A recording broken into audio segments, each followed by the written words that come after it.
Welcome to day 17 of Western civilization. Our focus today is going to be the Reformation. Notable location today is Wittenberg, Germany.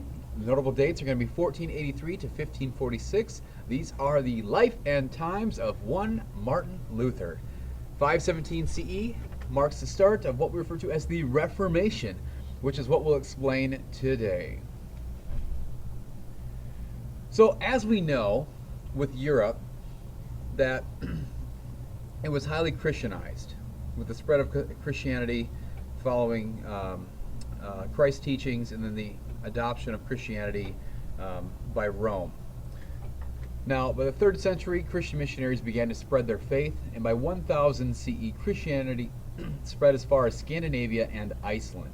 So if you take a look here at this map, you can see a division that we'll talk about today, but essentially a lot of this is going to be Christianized for the most part.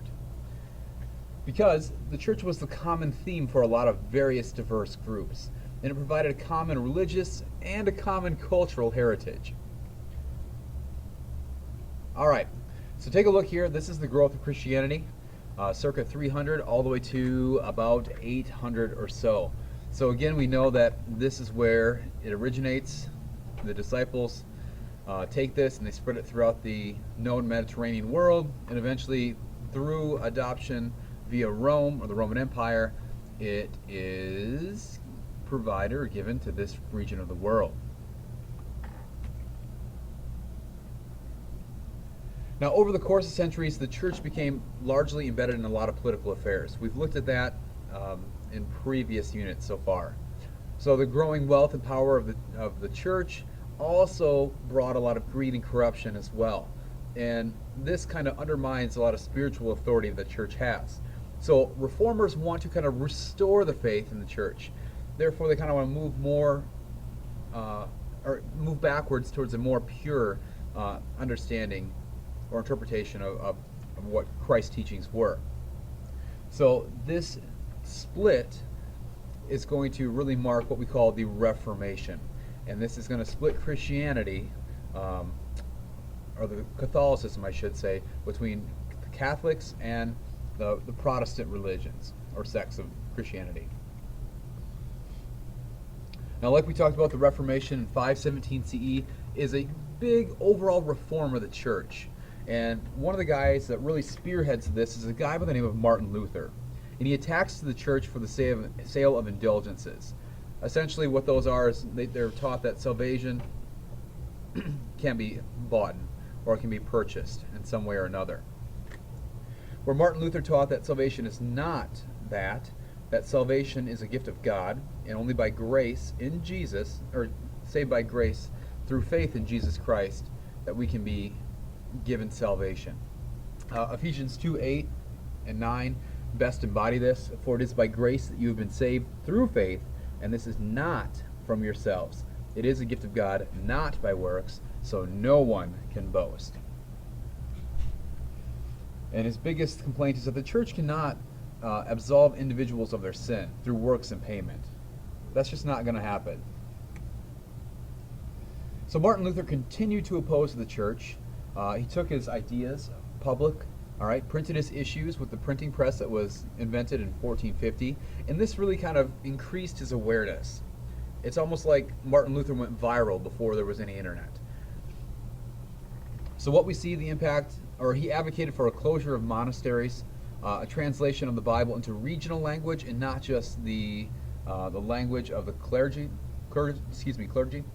All right, and he sought to kind of end a lot of priestly authority, including the papal position as well, and just move backwards and return to the Bible as the only source of religious authority. The response? Luther was excommunicated. He went into hiding, and there in hiding he translated the Bible into German, and which was kind of the vernacular or the layman language of the vast majority of believers. So now believers can interpret the Bible directly instead of getting the translation or interpretation via the church. What I'd like for you to do, access the notes. This is a video kind of about Martin Luther's testimony when he's put on trial by the church to kind of recant his statements. against the Catholic Church. It's really short. It's very interesting. Let me know if you have any trouble with it, but you do have access to this via the notes. All right, so Martin Luther is kind of an individual that leads the Reform movement. However, other people kind of adopt this. John Calvin, based out of France, he had some strict beliefs as well. Believes in this whole concept of predestination. And I have a reading that I want you to read after you finish this video, and it's going to give you kind of an overview of the Reformation, and it'll go into some of these reformers and their ideologies a lot thoroughly than what I can do in this video. Okay, Henry VIII of England also leads kind of a reform movement against the Catholic Church as well. Again, if you take a look, here are some of the major reformers within the Reformation.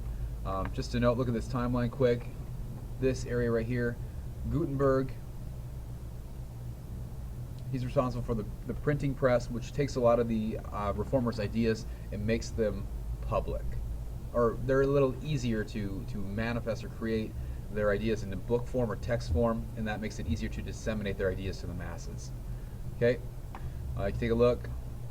Henry VIII, Martin Luther, John Calvin. All right, these are some of the guys that we've talked about, and in the sheet that you'll read today, it'll go over their impacts a lot more thoroughly. So if we take a look at this, you've seen this graph before. Here we have the Great Schism. This separates the Roman Catholic Church from the Orthodox Church, so essentially east and west. And here's the Reformation that we're talking about. This is the big division within Christianity where you have Catholics and Protestants. And you can see as we look through this that there is going to be a lot more divisions within Protestant denominations of Christianity throughout time.